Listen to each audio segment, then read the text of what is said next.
কবিতাৰ শিৰোনাম ফাগুন অহাৰ বাটত বংশীধৰ বৰৈটোত পাব। ল'ৰাজনৰ অসুখ হ'ল, ফাগুন ভাল পোৱা ল'ৰাজনৰ অসুখ হ'ল।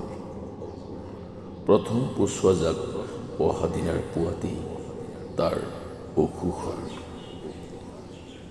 স্তূপীকৃত অনুভৱৰ ভংগুৰৰ বতাহে তাৰ চুলিবোৰ কোবাই গ'ল।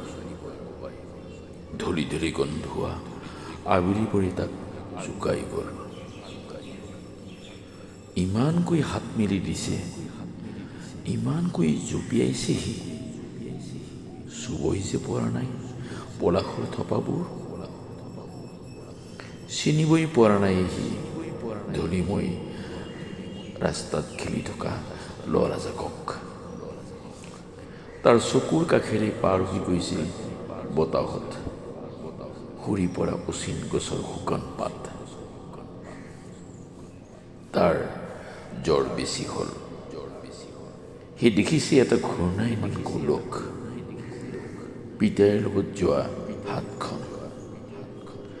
বেঙেনা আলুবোৰ কেজিত জুখিছে সি। লাহে লাহে বজাৰখন নেদেখা হ'ল। বতাহত বৰশী পেলোৱা নৈৰ ঘাটৰ ধূলি আহি বজাৰখন নেদেখা হ'ল। শীতল শীতল বতাহ আহি বহি দিলে তাৰ ঘৰ্মাক্ত হাতত। ল'ৰাজনৰ জ্বৰ বেছি হ'ল।